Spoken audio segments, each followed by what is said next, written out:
Hi everyone, welcome back. Erica here with another one.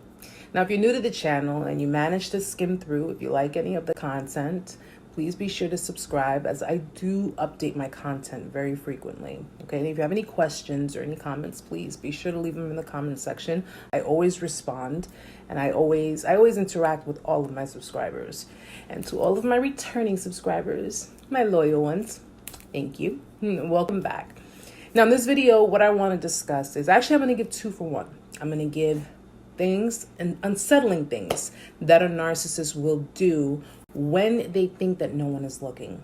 Okay. And furthermore, things that they won't do for anyone else, because we know that they're pretty much selfish. So without further ado, let's just get right into it. Now, just bear in mind that some of the things that I will mention, listen, some people do some of these things and it doesn't necessarily make them a narcissist. But if you suspect that you're dealing with a narcissist, or if a lot of the signs are pointing towards narcissism, then these may seem familiar to you. Okay, so just bear that in mind as we go over some of the things.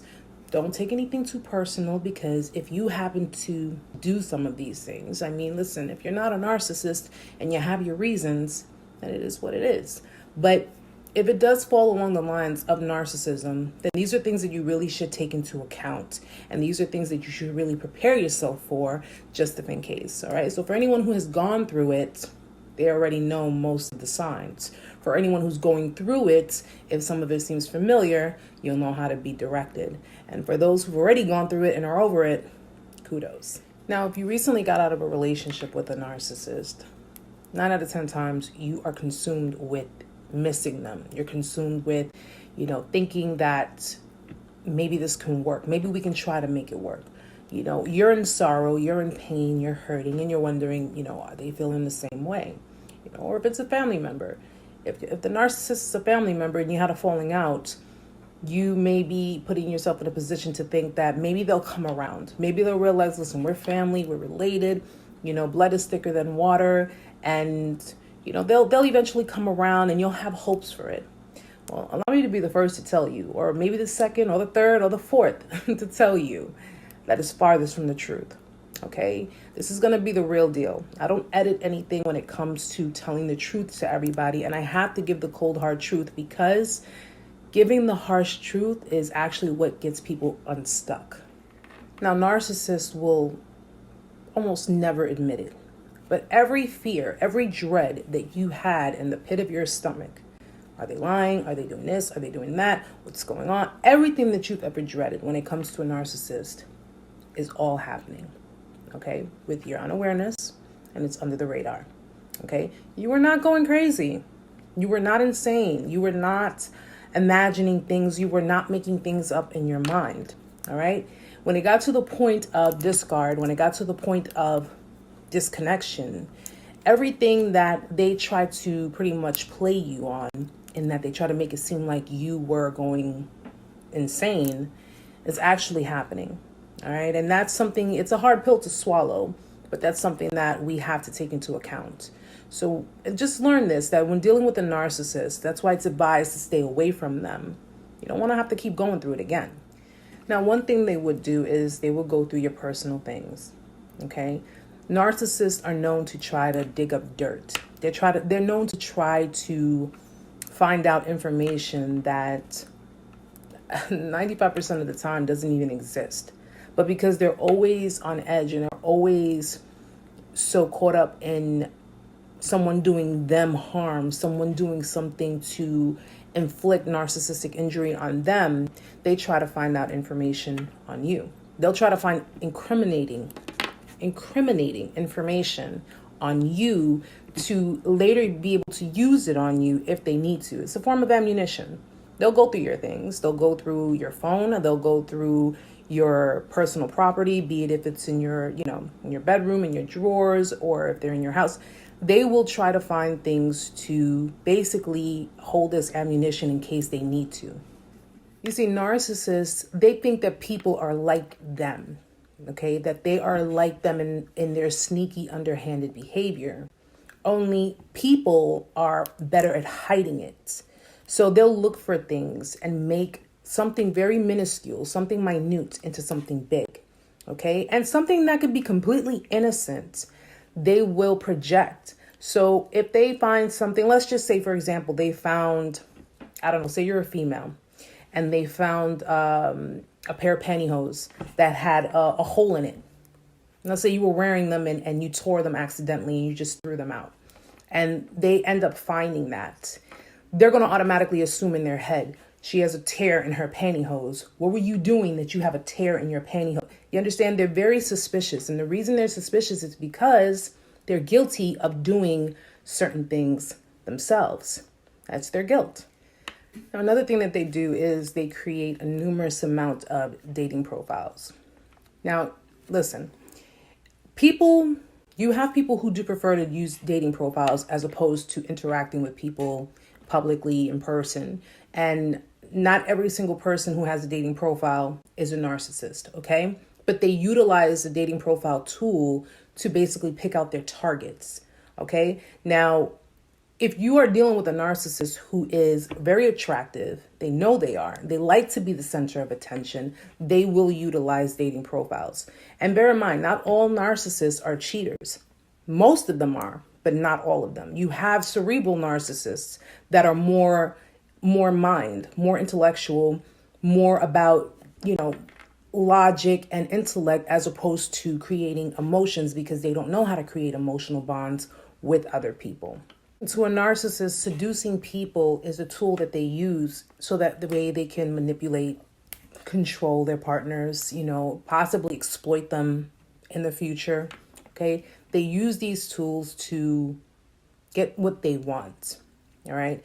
They degrade, they disregard, they will, any request that you have, out the window. Okay. They don't care. They really don't. Their thing is to feed them their supply. Once they've gotten the supply that they wanted from you, they have no problem verbally attacking you. They have no problem even physically attacking you. They have no problem putting you down. They have no problem devaluing you, devaluing your sense of self-worth. That's what they do. On the other end of the spectrum, you have narcissists that are very skilled in the bedroom, where the abuse is ongoing because at the end of the day, they know that they're good at what they do, and because you never had it so good. You have people that stay in relationships and endure the abuse because of the sexual fulfillment. That's the whole part of being, as most would call it, whipped, whether it's guys, girls, you know how it goes. But you have people who actually endure the abuse because they're addicted to the other person sexually. Doesn't even have to be emotionally anymore. That's just pretty much how that goes.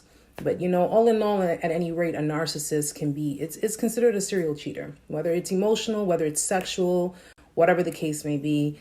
They're very private. They can be in your stuff, but you can't be in theirs. You can't go through their phone. They can go through yours. You can't touch their things, but they can touch yours. That's how it is. They're known to having addictions too. You can have narcissists that have addictions to somewhat distasteful websites, which would generally explain why narcissists have their phones on lockdown. Listen, we all have codes on our phones, right? But the majority of the time we put the codes is because if in case we lose our phone, someone can't have access to it, and I mean, at any rate, if you are trustworthy enough, I've unlocked my phone plenty of times in front of anybody and they know the code. So there's really nothing to find in there. But to them, it's, that's just the way it is. If they're turning their phone over, or if they're, consistently texting or doing stuff like on special occasions, they're disregarding you, but they're, enamored in doing something else that revolves around that. Yeah. And these are things that you catch on to. This is your gut talking to you. So even though you don't have to be fully confrontive about it, you don't have to confront them head on. Pay close attention to what is going on, because trust me, your gut is telling you something. They try to get in touch with their exes through social media. Now, let's just say you and the person you're with that you suspect is a narcissist.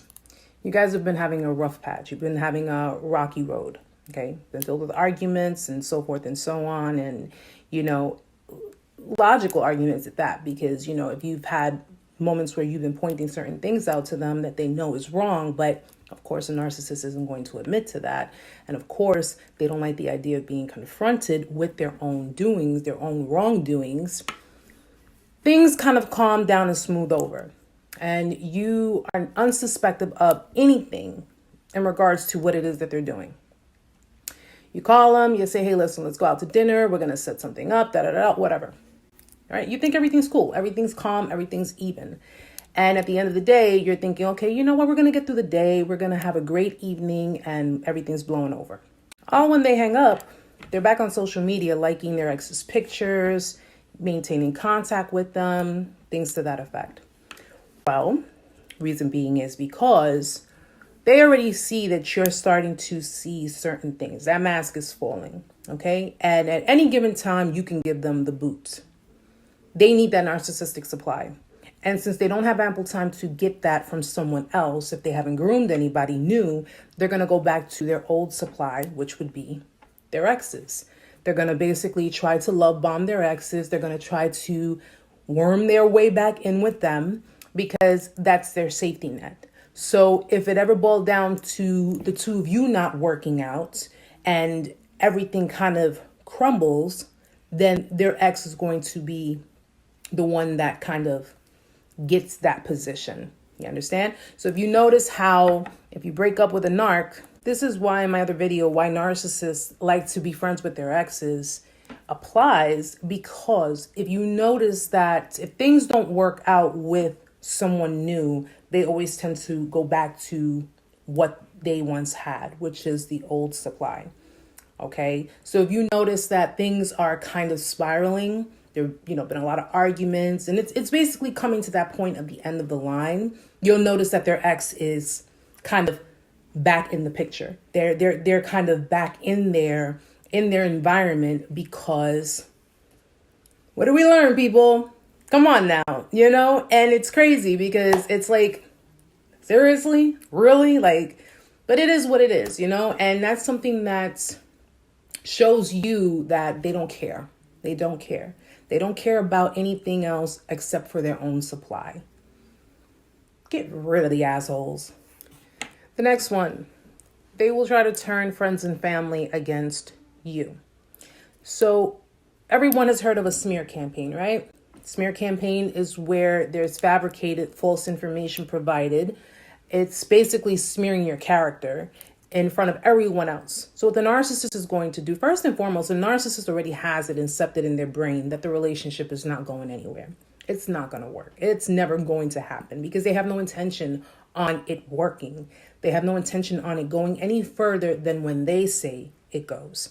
Now, they will basically fabricate stuff in regards to you to gain the attention of everybody else. So basically to kind of have everyone else turn in the opposite direction of you, maybe raise an eyebrow at you, because they've already gone around telling people how everything is your fault. Things aren't working because of you. What they'll pretty much do is assassinate your character. So without anybody knowing the full truth of what has been going on, because even you were oblivious to the abuse, the covert abuse, they're going to basically get to everyone else before you do. So they're already grooming the whole thing. They are setting up the stage in assassinating your character and telling everybody that everything that's false, everything that they're projecting, they're going to basically manipulate everyone to believe that you're the one who created this whole toxic dynamic. And they're going to make it seem as if you're the one who is obsessed and, you're unstable. And listen, the only thing you got to worry about is the people that you know. All right. So if it's mutual friends or anyone who is on the narcissist side, don't even worry about it. All right. Because people who actually believe the narcissist and seeing the patterns of the relationships that they have gone through. If you have someone who's a narcissist and had, let's say, 7 different relationships and all of them failed because of the victims rather than the narcissist themselves, if these people do not see the pattern and understand, then you know what? They're enablers. They're enabling that kind of behavior and they don't care. All right. And that shouldn't be your concern. Your concern are the people who know you. Your concern are the people who know what you are about and what you're capable of. Okay. The opinions of everybody else does not matter. All right. So don't kill yourself trying to convince other people who already enable the narcissist and their behavior. Don't waste your time. Don't waste your time, because they're going to end up falling on the narcissist side anyway. That's what flying monkeys do. Fact of the matter is, they know what the narcissist is doing, but they just don't care. So they just enable the behavior because, hey, it's not affecting them, right? But anyway, another thing that they'll sabotage finances. Okay. Now, a narcissist will they may do a grand gesture. They may do something great and big. And you may think that it's a generous gift or something that, that they're giving in form of generosity. When in reality, what they're doing is they're creating a dynamic of obligation. So because they did something for you, they are going to expect something in return. May not be right then and there at that moment, but they will expect something in the future. When sabotaging finances, when it comes to a narcissist, whether it's in a family dynamic or in a relationship, a narcissist can be very irresponsible in any aspect when it comes to finances. Now, these financial irresponsibilities can include getting loans in your name. Okay. If, let's just say, for example, you're living with the narcissist, they'll have the bills, utilities, and everything put into your name, where you will have on paper that obligation to pay, even though they tell you, I'll pay half or I'll pay this. Because fact of the matter is that if everything is in your name and they choose not to pay for it, you're still obligated to pay because it's in your name. Or they may go as far as expecting you to pay for everything while they hoard their money. They'll save up their money. Okay, mind you, this is under the radar. They'll save their money and expect you to pay for everything, especially if it's a family dynamic, because they look at it as, depending on the relationship you have with the narcissist, they look at it as, well, you should be supporting me. You should be paying for it because I'm your family, especially if they're unemployed. Okay.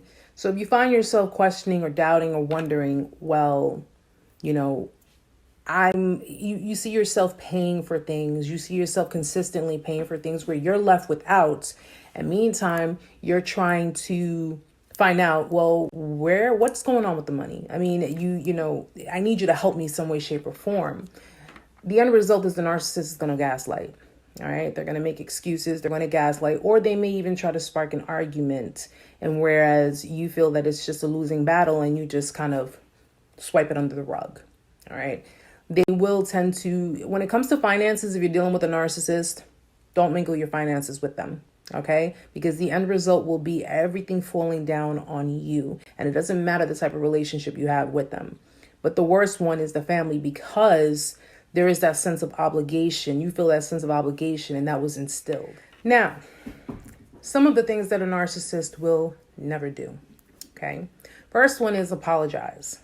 First and foremost, a narcissist is too egotistical. All right. Even when they know they're wrong, they're not wrong. Okay. And they need you to see that in your eyes. I'm not wrong. I'm never wrong. I don't need to apologize. Okay. They do not apologize for any wrongdoings. And I don't care who the narcissist is in your life, whether it's a relative, love interest, friend, does not matter. They won't apologize. But if they do apologize, it's going to be a false apology. All right. Actually, it's going to be an apology with deflection. They're going to basically negate that apology. So if they do come into you, and apologize, they'll say something to the effect of, I'm sorry you're so overly sensitive and you can't handle my sense of humor. You understand? They put deflection in there. They shift the blame to you. Doesn't matter. Now, the next one is take responsibility. Now, taking responsibility means that you have to be open to the idea that you're going to be criticized. You're going to be criticized for something that you may have done. A narcissist can't do that. Their egos are so fragile and they are so deathly afraid of criticism and being invalidated that they won't do it. They're so used to shifting blame and projecting that they will continually fight with you in regards to their points of view. Taking responsibility in turn means losing control of the situation itself. They won't do that. Okay, so you cannot expect a narcissist to take any responsibility for any actions, wrongful actions at that, committed. It's just not going to happen. The next one is self-reflect. Now, we all know that a form of self-reflection is basically going within and seeing what our own issues are and trying to work on them. Okay, a narcissist won't do that. A narcissist is afraid, deathly afraid of their own shadow, because their shadow is that traumatized child who received all kinds of manipulative psychological abuse, and they don't want to face that. That's why most narcissists won't go for therapy. They won't go for help because it means them facing their demons. They won't take accountability for any of the actions. They won't admit to being wrong. They won't admit to their faults and wrongdoings. They'd rather avoid it at any cost. Self-reflection is not on the list of what a narcissist would do for themselves. Though it's necessary and it can help them really progress in their life, they just won't do it. The next one, act selflessly. Now, a selfless act, selfless actions is actually the antidote to narcissism, okay? Because it's the opposite of narcissism. Narcissism is selfish, okay? Anything opposite of that is selfless. They won't be selfless in their actions. If they're going to do something, they're going to do it because they have a type of agenda. They have something that they want in return. It may not be today, it may not be tomorrow, but eventually it will come up and they will want something in return for what it is they have done. So you can't expect them to be selfless, especially since they have been trained to believe that they have to be selfish. They lack empathy. They weren't given any kind of emotional support, any kind of sympathetic support. So in turn, they're not really going to be selfish in any of their actions. And lastly, express true feelings. They won't express their true feelings, okay? An extroverted narcissist, an introverted narcissist, they thrive on attention, all right? The extroverted one would be the one that demands the attention of the entire room. The introverted one is the one who does it, but does it in a passive aggressive way. Well, they'll play a victim or, they'll constantly complain to gain sympathy. Okay, you can't expect them to be expressive when it comes to feelings because they were never taught about feelings. They were never taught emotions. They were never taught anything. So they substitute attention. They use attention as a form of what we would constitute as feelings.